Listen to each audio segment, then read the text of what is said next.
Malcolm, do you have anything to say? Yo, what's going on, guys? Nate here again, and today we're just going to talk a little bit about all the tricks and tips that I've learned, and really a lot of things that go on when you want to start your own photography business. So, this is some more tips for the beginners.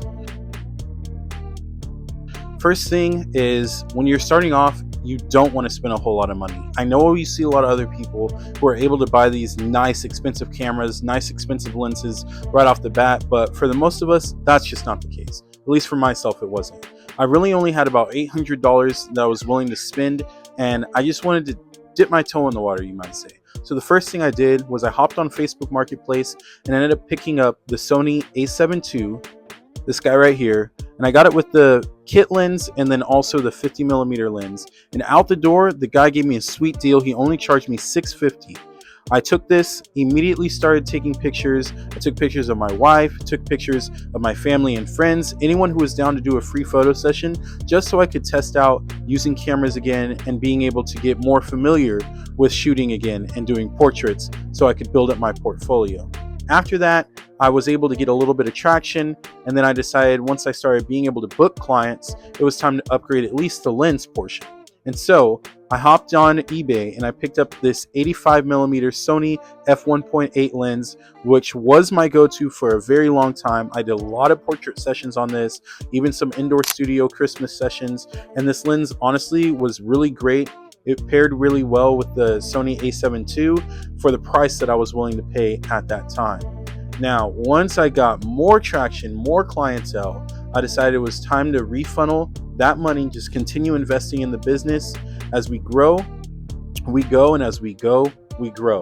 And so I used that money and I picked up the Sony a7 III, and I ended up getting this one for another sweet deal, Facebook Marketplace, $950 for the body. They usually circle somewhere around $1,300 on eBay. So this guy really hooked me up with that. And then I got a little more clientele and I was able to pick up an even better portrait lens. I got the Sigma 24-70 f2.8 DGDN Art 2 lens, and this combo right here, game changer. This literally took my photos, just the quality bump was absolutely insane. Along with those two, I went ahead and invested in this Tamron lens right here.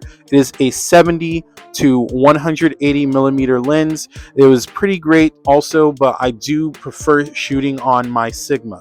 Now, I needed a flash. I started off with the cheapest Godox you could find on Amazon, and it cost only about $91, but I ended up needing to upgrade that flash pretty much almost immediately once I realized the limitations it had. And so I ended up picking up I'm not going to pull it out because it's inside the case, but I ended up picking up the Godox flash right here, and this too was definitely something that I needed. It's the Godox V100, and it is the most amazing flash I've ever used. It literally handled any situation, and it didn't just make the photos look lit up, it made them look naturally lit up, and that was really important to me. Now, the next thing I will say when it comes to photography that I don't see enough conversation about is your editing.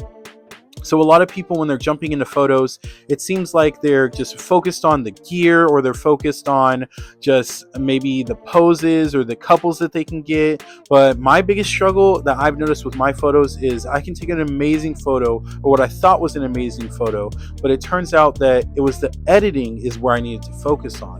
Yes, you should absolutely take your time when you're taking photos so you can make sure your before product is really good so you can do a lot less in post.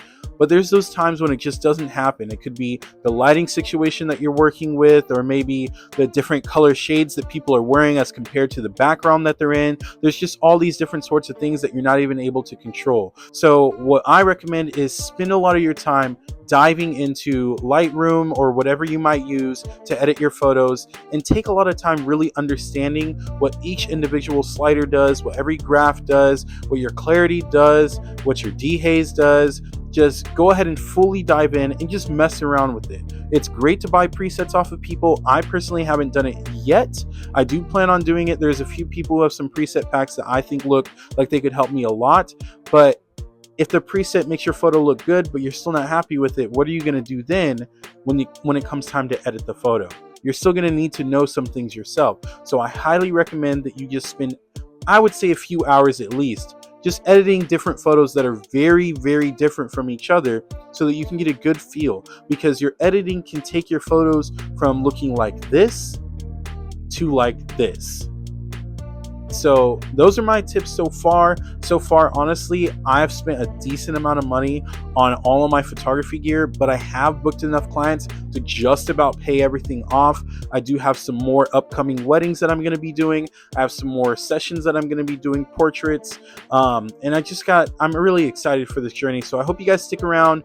Really, I just wanted to hop on here and talk a little bit about what my journey and my process has been like. But stay tuned for further episodes. We're going to dive more into editing. We're going to dive more into not my work email, y'all. Forgive me. I'm so sorry. Stay tuned for further edits. We're going to dive more into editing. We're going to dive more into actual photo sessions. Plan on having some sort of on-body rig to where don't quit your day job. Not yet. Don't quit your day job. Okay. Sorry, guys. Once again, more videos to come. Thank you guys for tuning in. Please, please, please don't forget to like and subscribe. Yes, I'm going to be one of those people. Yes, you will tremendously help out my channel. And you guys take care and God bless.